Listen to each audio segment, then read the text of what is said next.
alcohol selling in the 20s or whether that's drug selling in the 2015 period.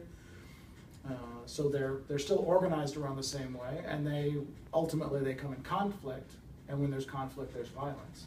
Right. So is there any more other fascinating things we should know About what? just the era and Al Capone's time as what he did, the distribution of liquor and. Well, I think it's I think the 20s are a pretty interesting time in American history and certainly in Chicago history. I think the thing that makes the urban experience, the city experience, different, and part of the reason the experience we talk about in Chicago is unique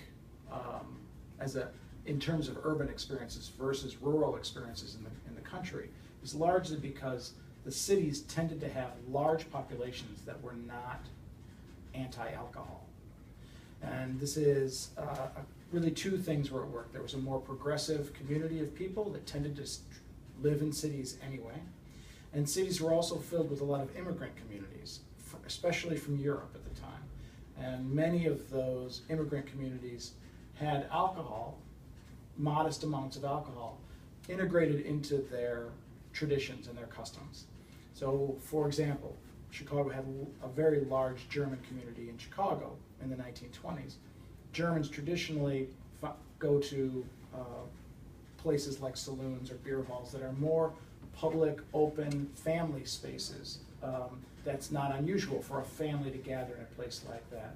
Other communities have alcohol as part of food traditions or family gatherings, weddings, religious traditions.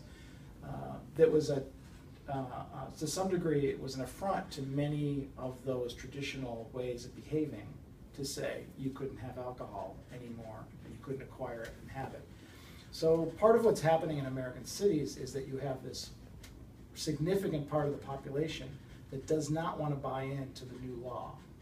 And that's the reason when we talk about prohibition, we so often talk about places like Los Angeles and Chicago and New York, is because there were people in those places that were ready to break the law when they might not have ever been willing to break the law before that. But they found this law particularly objectionable because it interfered with the way they lived their lives traditionally.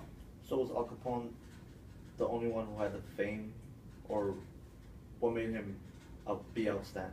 Like, what made him outstand? Al Capone was not the only famous or infamous gangster in Chicago or the nation. I mean, there were famous gangsters in New York and Seattle and Los Angeles, all over.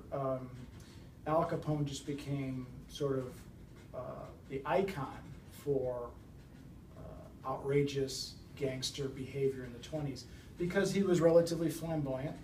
He liked to talk to the press. He felt like he was invincible to law enforcement, and so he became a target